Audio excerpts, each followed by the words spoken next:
আলহামদুলিল্লাহ। আপনি বলবেন হুজুর, একটা লোক নামাজ পড়ছে কি রোজা রাখছে কিংবা হজ করছে, যাকাত দিচ্ছে, তো এই লোকটা আল্লাহকে ভয় করে না। ভাই আমি আগেই বলেছি, কোনো ব্যক্তি আল্লাহর ইবাদত করে পারিপার্শ্বিকতা রক্ষা করার জন্য, আবার কেউ আল্লাহর ইবাদত করে একজন আরেকজনকে দেখে, একজন আরেকজনকে দেখে উৎসাহিত হয়ে। প্রকৃতপক্ষে আল্লাহ পাকের সন্তুষ্টি লাভের ইচ্ছা কম মানুষের থাকে। তো আমরা যারা মজলিসটাতে আদবের সঙ্গে বিনয়ের সঙ্গে বসে কথা শুনছি, আমি সবাইকে বলবো, আল্লাহ আমাদেরকে যতটুকু আমল করান, তো প্রত্যেকটা আমলকে আমাদের আল্লাহর সন্তুষ্টি লাভের জন্যই করা উচিত। আজকের আমরা এই আয়োজনটা করেছি, তো আর আমি কথা বলছি, তো এই ক্ষেত্রে কর্তৃপক্ষ বলি, শ্রোতা বলি আর বক্তা বলি, আমাদের সকলের ভিতরে এই মানসিকতাটা থাকা উচিত যে আমরা এই কাজটার ভিতর দিয়ে আল্লাহকে খুশি করব, আল্লাহ আমাদের কাজে সন্তুষ্ট হন, এটাই হোক আমাদের লক্ষ্য। আমি গোড়ায় আয়াত পড়েছিলাম, আল্লাহ তার নবীকে বললেন, ইন কুনতুম তুহিব্বুন আল্লাহ, যদি তোমরা আল্লাহর ভালোবাসা পেতে চাও তাহলে ফাত্তাবিউনি, আমি মুহাম্মদ সাল্লাল্লাহু আলাইহি ওয়াসাল্লাম আমার ইত্তেবা করো, আমার অনুসরণ করো। আমি আপনাকে বোঝাচ্ছিলাম যে যদি আল্লাহর ভালোবাসা লাভ করতে হয় তাহলে আমাদেরকে আল্লাহকে সন্তুষ্ট করা লাগবে। আর আল্লাহ সন্তুষ্ট হবেন নবী পাকের তাবেদারির ভিতর দিয়ে। যিনি যত বেশি নবীর ফলো করবেন, নবীকে যিনি যত বেশি অনুসরণ করবেন, নবী সাল্লাল্লাহু আলাইহি ওয়াসাল্লাম কে যিনি যত মান্যতা দেবেন, আল্লাহ পাক সেই মানুষটাকে তার প্রতি সন্তুষ্ট হয়ে তাকে ততই ভালোবাসবেন। সেই জন্য আমাদের একদিকে দরকার আল্লাহর সন্তুষ্টির নিয়ত, অপর দিকে দরকার আল্লাহর ভালোবাসা পাওয়ার জন্য নবীর মাধ্যমটা ধরা। তথা নবী পাক সাল্লাল্লাহু আলাইহি ওয়াসাল্লামের প্রত্যেকটা আদর্শকে আমাদের জীবনে বাস্তবায়িত করার চেষ্টা একান্ত জরুরি। আল্লাহ নিজেই বললেন, ইউহিব্বুকুমুল্লাহ, যদি তোমরা আমার নবীর তাবেদারি করতে পারো তাহলে আল্লাহ তোমাদেরকে ভালোবাসবেন। সুবহানাল্লাহ। সম্মানিত ভাইরা, আমি গোড়ায় বলেছি যে আল্লাহর ভালোবাসা লাভ করা আমাদের মতো বান্দাদের জন্য একান্ত দায়িত্ব আর কর্তব্য। মালিক খুশি থাকলে আমাদেরকে ভালোবাসবেন, আমরা ইহকালে পরকালে ওই মালিকের হেফাজত আর ওই মালিকের নিরাপত্তা লাভ করতে পারব।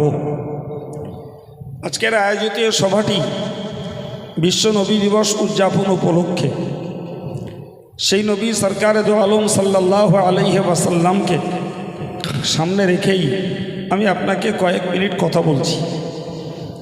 হযরত আব্দুল্লাহ ইবনে ওমর রাদিয়াল্লাহু আনহু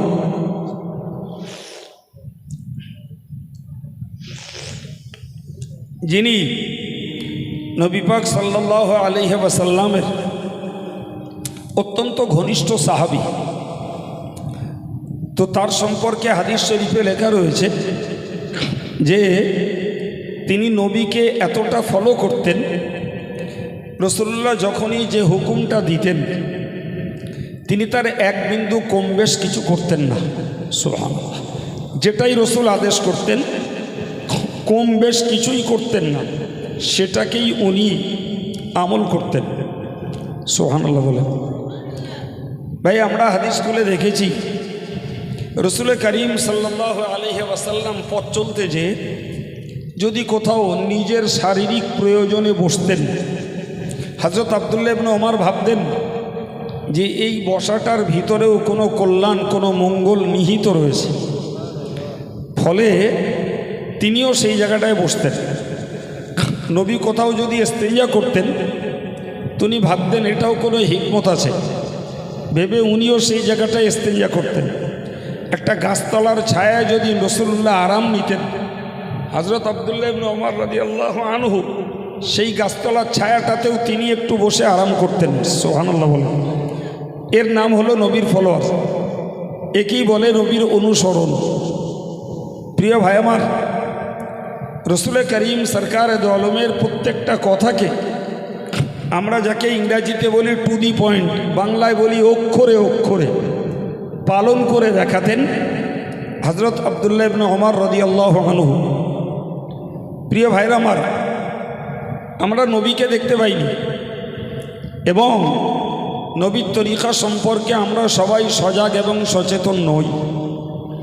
তবে দিনদার নামাজি মুসল্লি মানুষ যারা, তারা ইচ্ছায় অনিচ্ছায় নবী পাক সাল্লাল্লাহু আলাইহি ওয়াসাল্লামকে ফলো করে, নবীর তাবেদারি করে, এটাকে আমি অস্বীকার করব না।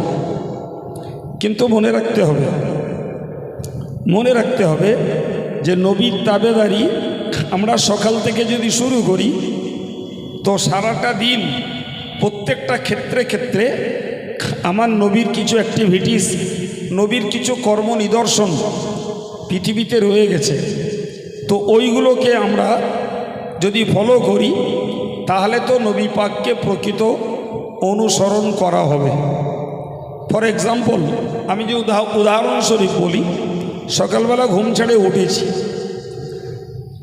ছেড়ে উঠেছি, রাতে ঘুমিয়েছি, আমার মুখ দুর্গন্ধ হওয়াটা স্বাভাবিক। আমাদের দেশের কালচার হয়ে দাঁড়িয়েছে, আমরা যখন সকালবেলা ঘুম থেকে উঠছি ব্রাশে পেস্ট লাগিয়ে দাঁত মাজছি। রসুল করিমের আদত ছিল, রসুল রাতের বেলাও ঘুম ভাঙলে মেসওয়াক করতেন, সকালবেলা ঘুম লাগলে উঠেই ফজরের আগে ফজরের নামাজের জন্য রসুলুল্লাহ মেসওয়াক করে উজু হতেন। তাই আমাদের কাছে আজকের খ্রিস্টানি উদ্বুদ্ধ ব্রাশ আর পেস্ট এসে হাজির হয়েছে, কিন্তু মেসওয়াক আমাদের কাছে একান্ত নেই বললে ভুল হবে না। কি না আমাদের কাছে, না আমাদের ছেলে মেয়েদের কাছে, আমাদের স্কুলে স্টুডেন্ট যারা, তাদের হাতেও আমরা তুলে দিয়েছি, শিশু বাচ্চাদের কাছেও ব্রাশ আর পেস্ট। আমাদের কাছে মেসওয়াক নাই।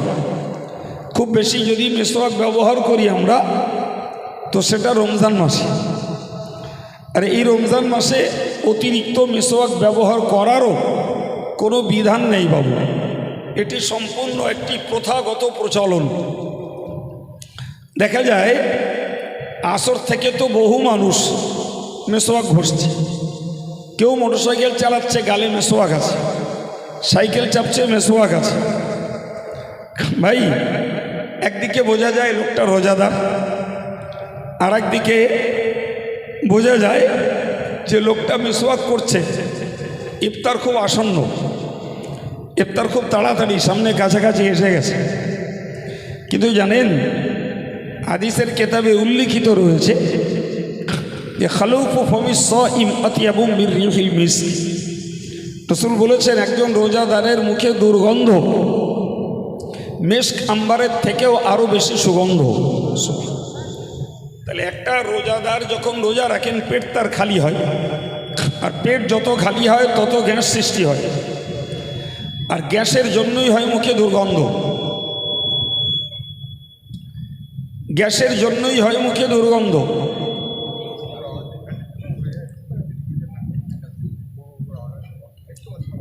তো ভাইরা আমার, তাহলে এক্ষেত্রে বুঝতে পারা যায় যে আমি সারাদিন রোজা রেখে সন্ধ্যাবেলা যখন ইফতার নিয়ে বসছি, তো আমার মুখের এই দুর্গন্ধটা আল্লাহ পাকের কাছে মৃগ নাভি অপেক্ষা সুগন্ধ। এখন আমরা সেটাকে মেসওয়াক করে দূর করছি কেন, কিসের জন্য? ভাই কথিত রয়েছে, কোরআন শরীফে রয়েছে, ওয়া'আদনা মূসা 30 লাইলা, যে আমি আল্লাহ মূসাকে 30 রাতের জন্য তথা 30 দিনের জন্য রোজা রাখতে আদেশ করেছিলেন। 30 দিন তুমি রোজা রেখে এসো তুর পাহাড়ে, আমি আল্লাহ তোমাকে তাওরাত কেতাব দেব। মূসা নবী এই 30 দিন ব্যাপী রোজা করলেন। রোজা করে তুর পাহাড়ে রওনা দেওয়ার আগে মেসওয়াক করলেন। আল্লাহ পাক মূসা নবীকে ফিরিয়ে দিলেন, বললেন যাও আরও 10 দিন রোজা রাখো, আরও 10 দিন রোজা রাখো, রেখে মুখে দুর্গন্ধ হলে তবে আমার কাছে আসবে। সুবহানাল্লাহ। হযরত নবী মূসা 30 + 10 40 দিন রোজা রাখলেন। তারপরে আল্লাহ পাক তাকে তাওরাত কেতাব দান করলেন। আমার বলার উদ্দেশ্য হল, তাহলে মেসওয়াকের অ্যাকচুয়াল হুকুম ছিল রাত থেকে ঘুম থেকে উঠেছি কি সকালবেলা উঠেছি কি খাওয়ার পরে এ জাতীয় সময়গুলোতে মেসওয়াক করা মুস্তাহাব, কিন্তু স্পেশালি উজুর সময়ে মেসওয়াক করা সুন্নাত। রাসূল এমনটাই বলেছেন, লাউলা আন আশুক্কা আলা উম্মতি লা আমারতুহুম বিসসিওয়াকি ইনদা কুল্লি সালাত। প্রিয় নবী বললেন যে আমি আমার উম্মতের জন্য যদি কঠিন এবং কষ্টকর না মনে করতাম, তাহলে প্রত্যেকটা নামাজের সময় তাদের জন্য মেসওয়াক করা বাধ্য করে দিতাম। ভাই এই হাদিস অনুযায়ী হযরত ইমাম শাফি রহমতুল্লাহ আলাইহির মযহাবের মানুষেরা তারা কেউ মেসওয়াক রাখে বুক পকেটে, কেউ মেসওয়াক এরকম কানেও রেখে দেয়। ভাই যেই ওদিকে একামত শুরু হয় মেসওয়াকটা নিল, এদিক ওদিক 3 বার করে ঘষে রেখে দিল। হযরত ইমাম আজম আবু হানিফা রহমতুল্লাহ আলাইহি বললেন যে হাদিসের মর্ম এই নামাজ শুরুর সময় মেসওয়াক করা নয়, বরং উনি বললেন বান্দা যখন নামাজ পড়তে যে উজু করবে তো এই উজুর সময়ে মেসওয়াক করলেই ওই হাদিস আমল হয়ে যাবে। সুবহানাল্লাহ। অর্থাৎ তুমি উজু করার সময় মেসওয়াকটা করো।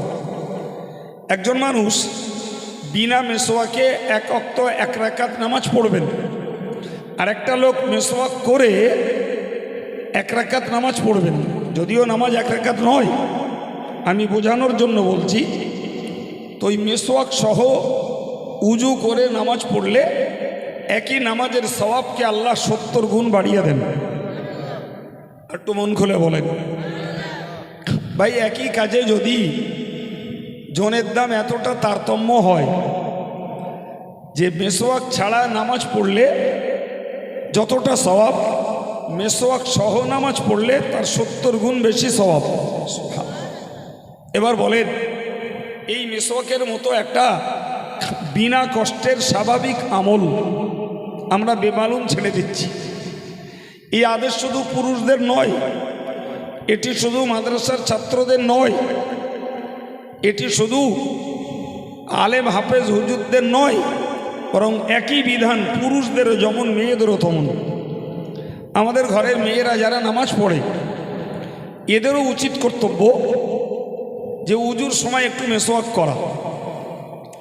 এখন যদি কারোর মনে হয় আমার ব্রাশ পেস্ট ব্যবহার করতে হবে, হ্যাঁ ভাই, আপনি দাঁত ভালো রাখার জন্য বলেন, আর দাঁতের পায়রিয়া সারাবার জন্য বলেন, কি মুখের দুর্গন্ধ দূর করার জন্য বলেন, কোনো ভাই কোনো বোন কেউ যদি ব্রাশ পেস্ট ব্যবহার করেন অ্যাজ এ ট্রিটমেন্ট, চিকিৎসা হিসাবে, ভাই আমি বলবো আপনি করতে পারেন।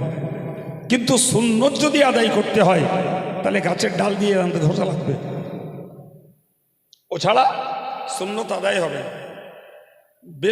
ব্রাশ করলে মুখ পরিষ্কার হয় কিন্তু সুন্নত আদায় হয় না। ভাই তো আমি আপনাকে বোঝাতে চাইছিলাম যে সকালবেলা ঘুম থেকে উঠেছি, আমাদের ফার্স্ট অ্যান্ড মোস্ট ডিউটি হলো অন্তত গাছের ডাল দিয়ে দাঁতটা ঘষে মেজে উজু করে নামাজটা আদায় করা। এখন যদি কোনো ভাই নামাজ না পড়েন ভাই, তো তার কাছে তো নবীর সুন্নতের কোনো দাম থাকে না। যার কাছে ফরজের মূল্য নেই সে আর সুন্নতের দাম দেয়গা? কথা বলছেন না কেন? তাহলে ফরজকে যিনি কদর করেন ওই মানুষটার পক্ষে সুন্নতকে কদর করার আশা করা যায়। কিন্তু যার কাছে ফরজের মূল্য নাই তিনি সুন্নত আমল করবেন, এটা খানিকটা মানে অবিশ্বাস্য, যা বিশ্বাসের যোগ্য নয়। তো আমি আপনাদেরকে বলবো, মনে রাখবেন, এই আমরা ইমানদার মাত্রই সবাই আশাবাদী যে আমার মরণটা সহজে হোক এবং ইমান সহ হোক। কি গো বাবা, আমরা চাই না? একদম প্রত্যেকটা ইমানদার নারী পুরুষের চাওয়া উচিত যে আমার সহজে এবং ইমান সহ মৌতটা হোক। ভাই মনে রাখবেন, যদি সহজ এবং ইমান সহ মৌত পেতে চাই তার একটা সুন্দর উপযুক্ত আমল হলো 5 ওয়াক্ত নামাজের আজানের এই উজুর সময় মেসওয়াক সহ উজু করা। যারা মেসওয়াক সহ উজু করেন ওলামারা বলেছেন যে ওই মানুষগুলো মরণ আল্লাহ সহজ করে দেবেন এবং ইমান সহ আল্লাহ মরণ দেবেন। এমন একটি গুরুত্বপূর্ণ আমল। আবার নবীর সুন্নাত, নবী পাকের তাবেদারি, এর ভিতরে আছে আল্লাহর ভালোবাসা, এর ভিতরে রয়েছে আল্লাহর সন্তুষ্টি, অথচ গুরুত্বহীন করে দিয়ে আমাদের কাছে গাছের ডাল দিয়ে দাঁত মাজার প্রথা 11 মাস একরকম উঠে গেছে বলা যায়। শুধু রমজান মাসটা বজায় রেখেছি। ভাই কোনো মানুষ যদি 5 ওয়াক্ত নামাজে মেসওয়াক সহ উজু করেন, মানে ওই লোকটা রমজান মাসেও তিনি 5 ওয়াক্ত নামাজে মেসওয়াক সহ উজু করতে পারেন। এর জন্য তার দাঁতের যে দুর্গন্ধ কি মুখের যে দুর্গন্ধ এটা যদি বিনষ্ট হয়ও তারপরেও তার ধারাবাহিক আমলটা তার রক্ষা করতে হবে। আমি সারা বছর উজুর সময় মেসওয়াক করি, এখন চিন্তা করছি রমজান মাস জোহরের সময় মেসওয়াক করেছি, এখন আসরের সময় আবার যদি মেসওয়াক করি তাহলে রোজার যে দুর্গন্ধ মুখে হওয়ার কথা সেটা তো স্বাভাবিকভাবেই একটু দূর হয়ে যাবে।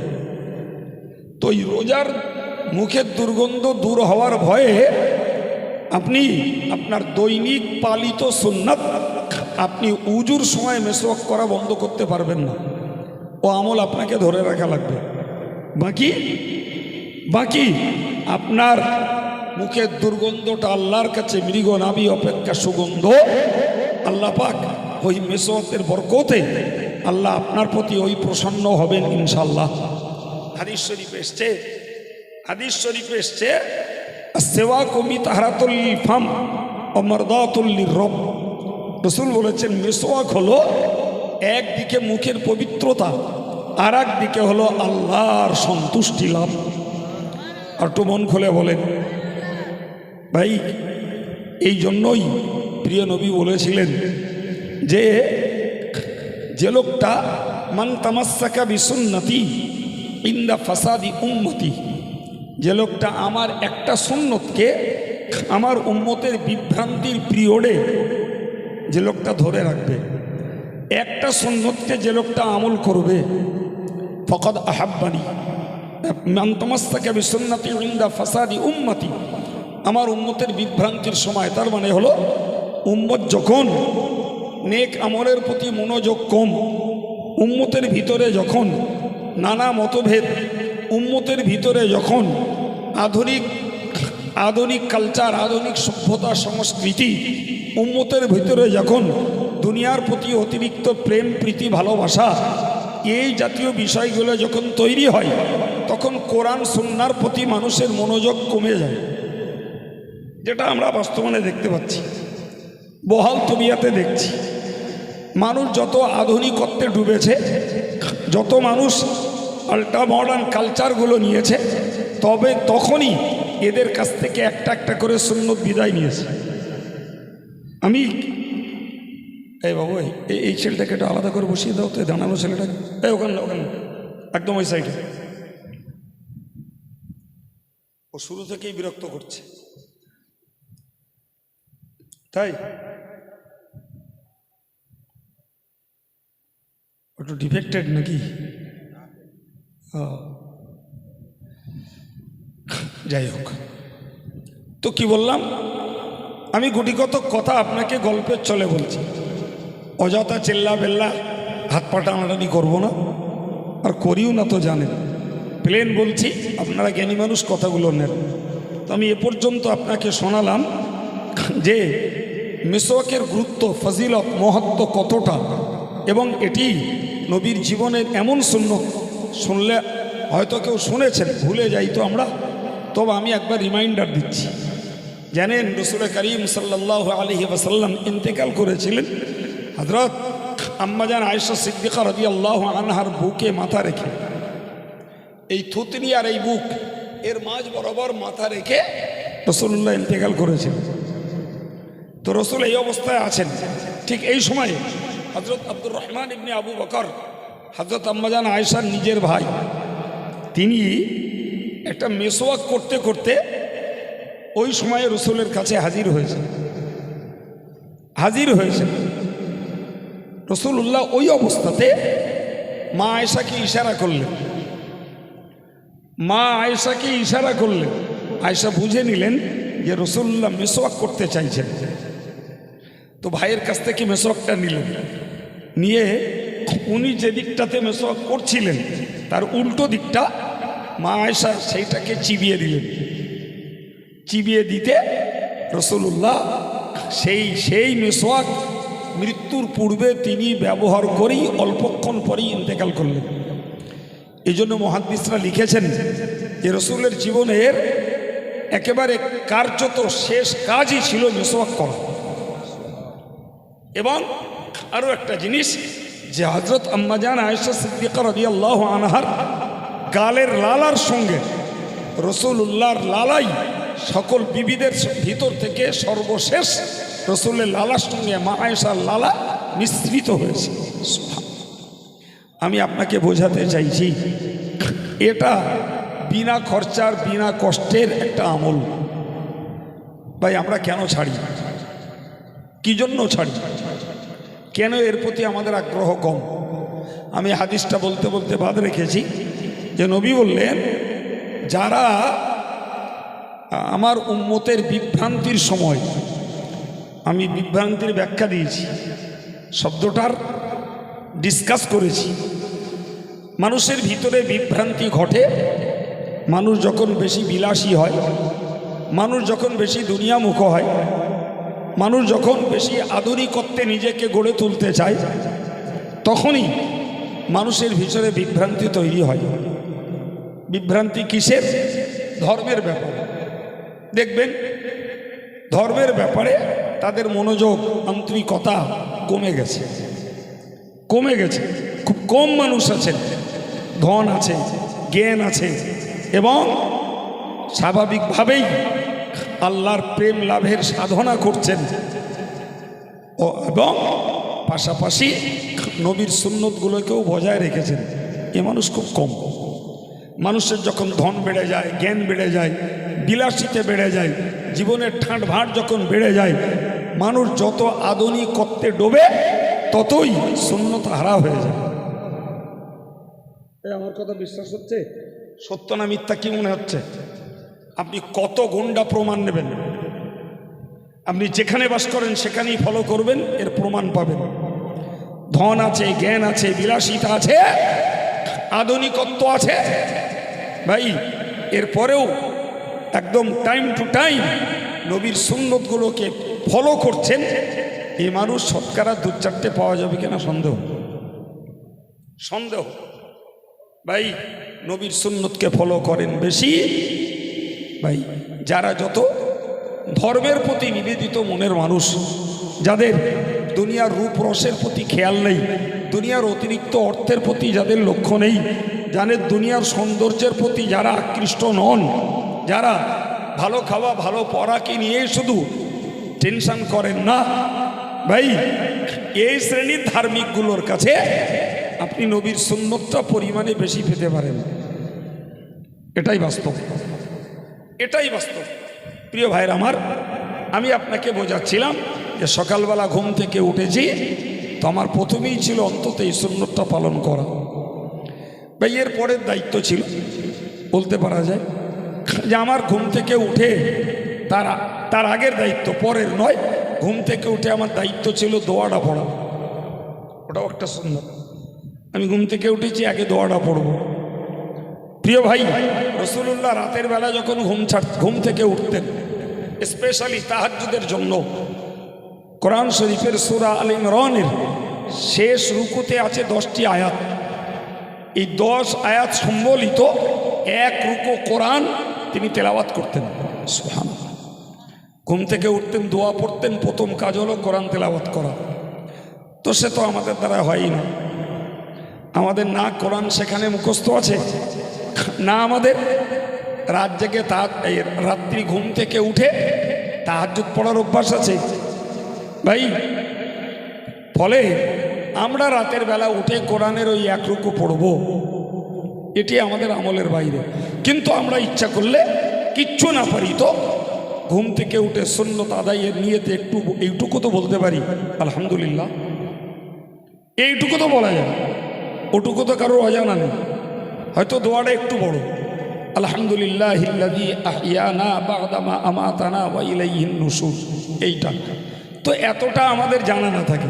ওই মডেলের ছেলেমেয়েরা ওরা পারলে মুখস্থ করে, হয়তো ওদের সিলেবাসে ওদের কোর্সে আছে, কিন্তু আমাদের বুড়োদের কোর্সে নেই, ফলে আমাদের মুখস্থও নেই। কিন্তু আলহামদুলিল্লাহটা জানা নেই, এটা আবার কে আছে? কেউ কথা বলছেন না কেন? ইমানদার মুসলমান মেয়ে মরদ আলহামদুলিল্লাহটা জানে না, এমন তো কেউ থাকার কথা নয়। তা আমি ঘুম থেকে উঠলাম, আলহামদুলিল্লাহ বললাম, হয় কেন আলহামদুলিল্লাহ বলবো? যার মানে সমস্ত প্রশংসা আল্লাহ। প্রিয় ভাই, আপনি আরবিটা মুখস্থ না করতে পারেন, আপনি একটু বাংলা কথাটা খেয়ালে রাখুন। হাদিস শরীফ এসছে, আন-নাওমু আখুল মাউত, ঘুম হলো মৃত্যুর ভাই। ওলামারা ওইটাকে ব্যাখ্যা করে বলেছেন আন-নাওমু নিসফুল মাউত, ঘুম হলো মৃত্যুর অর্ধেক। বুঝতে পারছেন না? আচ্ছা, ঘুমলে মানুষের সেন্স থাকে না? কি বলছে, কার গায়ে পা তুলে দিচ্ছে, কোথায় লাথি মারছে, কাপড় কোথায় যাচ্ছে, কোনো সেন্স তার থাকে না তো। হ্যাঁ ভাই, এই জন্য ঘুমন্ত অবস্থায় মানুষ যদি কোনো অপরাধ করে, ওই অপরাধকে আল্লাহ অপরাধ হিসাবে গণ্য করেন না। সুবহানাল্লাহ। কথা বোঝা গেল কি না? বুঝতে পারেননি? যে হাদিসের শব্দ এসছে আত-তাফরীত ফিন নাওম, যারা ঘুমের ভিতরে সীমা ছাড়া কোনো কাজ করে, যে ওইগুলো দোষের নয়। কারণ একটাই, যে ঘুমে মানুষের সেন্স থাকে না। যে আমি আপনাকে বোঝাতে চাইছি, তাহলে ঘুম যখন মৃত্যুর অর্ধেক, ঘুম যখন মৃত্যুর ভাই, তাহলে আমি প্রতিদিন সকালবেলা ঘুম থেকে উঠছি, তার মানে আল্লাহ আমাকে অর্ধ মৃত্যুর হাল থেকে আবার পূর্ণ জীবন্তের হালে ফিরিয়ে দিয়েছেন। কথা বোঝাতে পারলাম কি? ভাষাটা বুঝলেন? অর্ধ মৃত্যুর হাল থেকে পূর্ণ জীবন্তের হালে ফিরিয়ে দিয়েছেন কে? জোরে বলেন কে? ওই আরবি দোয়াটা তো তাই বলা আছে, আলহামদুলিল্লাহ, সমস্ত প্রশংসাই আল্লাহর। আল্লাযী আহইয়ানা, যিনি আমাকে জাগ্রত করেছেন, বাদামা আমাতানা, আমাকে মেরে ফেলার পরে। কি ফেলার পরে? মেরে ফেলার পরে। তার মানে আমাকে আল্লাহ ঘুম পাড়িয়েছিলেন, মানে আমাকে একরকম মেরে ফেলেছিলেন। সেই মৃত্যুর অবস্থা থেকে আবার এই জাগ্রত অবস্থায় ফিরিয়ে এনেছেন। জি, এই জন্যই আমি আল্লাহর প্রশংসা করছি। ঠিক ওখানেই বলা আছে ওয়া ইলাইহিন নুশুর, যারা প্রকৃত মরণ মরবে ওইখান থেকে আল্লাহ তুলবে। আর ওই যখন তুলবে তখন সব আল্লাহর কাছে যাওয়া লাগবে। ওর নাম কিয়ামত, ওর নাম কারণ আমি যখন দৈনিক রাতে শুচ্ছি আর সকালে উঠছি, এটি কিয়ামত নয়, কিন্তু এই কথাটা বিশ্বাস করা লাগবে যে আল্লাহ ইচ্ছা করলে এই ঘুমটাকেই আমার শেষ ঘুম বানিয়ে দিতে পারতেন। এরকম মরণ শোনা যায় না, দেখা যায় না বাবা। রাতের বেলা দিব্যু খেয়েছে, দিয়েছে, শুয়েছে, সকালবেলা দেখছে বাড়ির লোকেরা মরে পড়ে আছে, শোনা যায় না। আল্লাহর কোরআন বলছে, আল্লাহু ইয়াতাওয়াফাল আনফুসা হিনা মাউতিহা ওয়াল্লাতী লাম তামুত ফী মানামিহা। আল্লাহ বলছে, আল্লাহু ইয়াতাওয়াফাল আনফুসা হিনা মাউতিহা, যখন মানুষের মরণ হয় আল্লাহ পাক তার জানটাকে কবজ করে নেন। এরপরে বললেন, ওয়াল্লাতী লাম তামুত ফী মানামিহা, আবার কেউ ঘুমিয়ে পড়লে আল্লাহ তার ঘুমের ঘোরের মরণ নাই বাঁধেন। ফায়ুমসিকুল্লাতী কদা আলাইহাল মাউতা, তো মানুষ যখন ঘুমিয়ে পড়ে, তো যার মৃত্যু দেওয়ার আল্লাহর ইচ্ছা হয় তার রূহটাকে, জানটাকে নিয়ে নেন আর ফেরত দেন না। ওয়ুরসিলুল উখরা, আর যাকে আবার বাঁচিয়ে রাখার ইচ্ছা হয়, সারা রাতের জন্য আমাদের রূহগুলো আল্লাহর কবজায় চলে যায়। জি, বান্দা যখন উঠতে ইচ্ছা করে আল্লাহ রূহকে ফেরত দেন, বান্দা আবার জাগ্রত হয়ে ওঠে। এই কথাটি আল্লাহ কোরআন শরীফে ওই আয়াত পাকে উল্লেখ করেছেন যে ঘুমের সময়ে কারুর রূহকে আল্লাহ তার নিজের আয়াত্তে নিয়ে নেন, ফেরত দেন না যদি আল্লাহর কলমে মরণ থাকে। আর যার মরণ ওই অবস্থায় আল্লাহর কলমে নেই, তার রূহটাকে আবার আল্লাহ ফেরত দেন। সুবহানাল্লাহ। জি, তাহলে এ থেকে একটা জিনিস শিখতে হবে বাবা। তাহলে ঘুমোচ্ছি মানে আমার ঘুমটা মরণ ঘুম হতেও তো পারে। এ কথা বলছেন না কেন?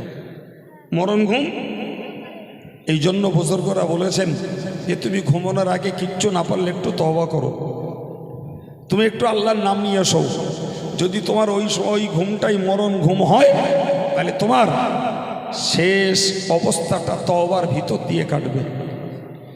আজকের যে যুগে আমরা এসছি রে ভাই, জি, ঘুমের ঘুমে মরণ হোক, এ কথা মরণ হতে পারে এ কথা বললে আমাদের একদল ছেলেরা মেয়েরা হাসবে, বলে এ মৌলানা সে ভুল বকাবকি করছে। জি, এরা তওবা করে মরা যেমন তেমন কানে ওয়াকম্যান গুঁজে দিয়ে গান শুনতে শুনতে ঘুমোচ্ছে, কেউ কার্টুন দেখতে দেখতে ঘুমোচ্ছে, কেউ হিস্ট্রি শুনতে শুনতে ঘুমোচ্ছে। কত রকমের অ্যাপস রয়েছে, ওই একটা ভরে এনে দে, কানে গুঁজে এনে দে, শুয়ে পড়ে। যদিও বারবার বলছে ইলেকট্রিশিয়ানরা যে খবরদার কেউ ফোন কাছে চালু রেখে ঘুমাবেন না, কানে ওয়াকম্যান গুঁজে দিয়ে ঘুমাবেন না, ফোন বাস্ট হতে পারে, ব্রেনটাই শেষ হতে পারে। জি, কত রকম বলছে বারবার, তো ও ভয়টাও নি। আর ওই অবস্থায় মরণ হলেই আমি গান শুনতে শুনতে চিত্ত বিনোদন করতে করতে মরেছি, অতএব পরকালটা আমার হবে আরো ভয়ঙ্কর, এ ভয় তো নেই। কিন্তু এই যারা মোবাইল অপারেটর, যারা মোবাইল মেকানিক্যাল, তারাই বলছে যে খবরদার মাথার কাছে মোবাইল খুলে রেখে ঘুমাবেন না, যে কোনো মুহূর্তে বাস্ট হতে পারে। মোবাইল খোলা চার্জে দিয়ে শুয়ে পড়লাম, ও বাস্ট হতে পারে। আর এদের কোনো ভয় নাই, দুই কানে দুই ওয়াকম্যান বুঝে দিয়ে শুচ্ছে, হয়তো দুটো ওয়াকম্যান ভাগ করে নিচ্ছে, বউডার একটা দিচ্ছে, নিজে একটা নিচ্ছে। বন্ধুরা তাই করে তো, কথা বলছেন না কেন? তাই করে তো। প্রিয় ভাই আমার, তো আমি আপনাকে বোঝাচ্ছিলাম, তুমি ঘুম থেকে উঠেছো, আগে আল্লাহর প্রশংসা করো। আল্লাহ মরণের হালাত থেকে তোমাকে জীবন্তের হালাতে আবার ফিরিয়েছেন। এরপর মিসওয়াক নাও, উজু হও, নামাজ পড়ো। যার নামাজ নেই তার কাছে মিসওয়াকের প্রশ্ন নেই। জি ভাই, তাহলে বিরাজ যার কাছে রয়েছে তার জায়গায় তার থাক। আমি ইমানদার মুসলমান নামাজি মানুষ, আমার কাছে মেসওয়াকটা থাকবে না কেন? কিসের জন্য থাকবে না? প্রিয় ভাই আমার, আমি আপনাকে কথাগুলো শোনাচ্ছিলাম একটু উপলব্ধি করানোর জন্য। আমরা যদি এবারে মনে করুন আমি একটা নাস্তা করবো, এক কাপ চা খাবো, তাহলে আমার ফলো করতে হবে। ওটা আমার দাঁড়িয়ে খাওয়া যাবে না, আমাকে বসে খেতে হবে। বামাতে খাওয়া চলবে না, ডানাত দিয়ে খেতে হবে। ওটা খাওয়ার আগে আমাকে বিসমিল্লাহ বলতে হবে, খাওয়া শেষ করে আলহামদুলিল্লাহ বলতে হবে। জি, এবং খাওয়ার সময় পাত্রটাকে আমার নিঃশ্বাসের বাইরে করে দূরে করে রাখতে হবে। অন্তত পক্ষে 3 ঢোকে 3 নিঃশ্বাসে খেতে হবে। ভাই এই সামান্য এক কাপ চা খেতে গেলে এতটা সুন্নত রয়েছে, কথা বুঝতে পারছেন কি? আমরা এমনি এমনি করি বলো অনেকে, যারা যারা নিরীহ মানুষ, ভদ্র মানুষ, তারা এই কাজ করেন যে পেয়ালাটাকেও ডানাতে ধরেন, বিসমিল্লাহ বলেন, হয়তোবা 3 নিঃশ্বাসে পান করেন, জি বসেও পান করেন, খাওয়া হয়ে গেলেও আলহামদুলিল্লাহ বলেন। আরও একটা সুন্নাত যেটা আধুনিক কালচারের কাছে একটা হাসির, সেটা হলো ভাই আমরা চা খাই, আমরা চা খেলাম, আমাকে এই চা দিল, আমি 3 ঢোক খেয়েছি, আমার যথেষ্ট, বাকি দিলাম খেয়ে নেওয়ার জন্য। খাওনি? যাক, তো এটা খাবারের যোগ্য, এটা খাবারের যোগ্য। কিন্তু আধুনিক ভদ্রতা হলো খাবারের যোগ্য চা পেয়ালার তলায় একটু রেখে দেবো। ভাই কোনো ময়লা আছে, আপনি খেতে পারলেন না, চায়ের গুঁড়ো পড়েছে, ভিন্ন জিনিস। কিন্তু ওই চায়ের কাপটা, আমার খাবারের প্লেটটা পূর্ণ পরিষ্কার করে খাওয়াও আর একটা সুন্নাত। তাহলে একটা আমি টিফিন করি আর একটু চা খাই, ভাই তাহলে এতটুকু চা পান করতে যেয়ে 6টা-7টা সুন্নত তার মধ্যে মৌজুদ।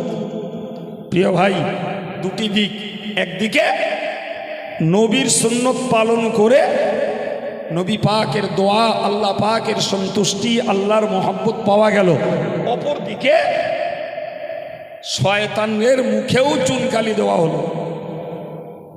এর পাল্টাটা দেখুন, আমি ডান হাতের জায়গায় বাম হাতে ধরবো। নবী বললেন আশ-শাইতানু ইয়াকুলু ওয়া ইয়াশরাবু বিশিমালি, শয়তান খায় পান করে বাম হাতে। তাহলে আমি শয়তানের পক্ষে চলে গেলাম, শয়তান খাবার আগে বিসমিল্লাহ বলেন, সেটারও শয়তানের ফলোয়ার্স হয়ে গেলাম, অনুসারী হয়ে গেলাম। ভাই শয়তান পরিষ্কার পরিচ্ছন্ন করে খায় না, শয়তান কখনো খেয়ে আলহামদুলিল্লাহ বলে না, শয়তান কখনো বসেও খায় না। এক কথায় শয়তানের এগনেস্টে পয়েন্টে পয়েন্টে আমার নবী কাজ করে দেখিয়েছেন। আর সেই পয়েন্টগুলো আমরা উম্মত ফলো করব, মানে আমরা পয়েন্টে পয়েন্টে নবীকে ফলো করলাম, পাল্টা শয়তানের বিরোধিতা করলাম। সুবহানাল্লাহ বলে, তাহলে দুদিকে লাভ, দুপিঠে লাভ। একদিকে সুন্নত পালন, অপরদিকে শয়তানের বিরোধিতা। জি প্রিয় ভাই, কত লোককে দেখতে পাই আমরা বাঁ হাতে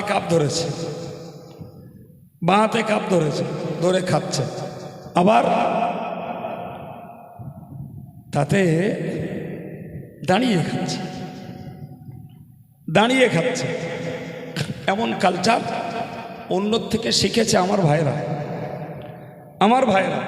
এদেরকে যদি প্রতিপালনা করে নবীর সুন্নতটাকে শেখানো হয়, সেদিকে এদের ভ্রুক্ষেপ কম, সেদিকে এদের মন নেই।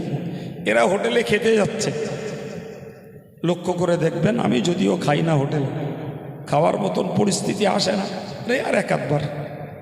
জি, তো হোটেলে খাতি, যতটুকু ঢুকেছি ততটুকুই দেখেছি, অন্যেরা না, আমার ভাইরা এরা হোটেলে খাচ্ছে, প্লেট পরিষ্কার করে না, তরকারি যেটা নিচ্ছে সেটাকেও পরিষ্কার করে না, খানিক ছড়িয়ে খানিক মাখিয়ে রেখে দিয়ে চলে এল। আমি যদি আমার ওই খাবারটা চেটে পুচে খাই, তাহলে লোকে আমারে গেও বাংলায় হাগুরে বলবে।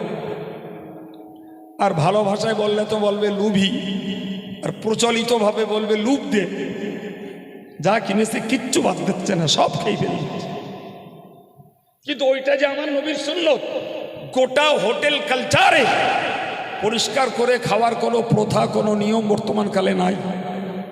আমি একজন মুসলমান, আমি তাদের মাঝে প্রয়োজনে খেতে বসছি, আমি আমার খাবারের প্লেট, তরকারি প্লেট পরিষ্কার পরিচ্ছন্ন করে খাবো।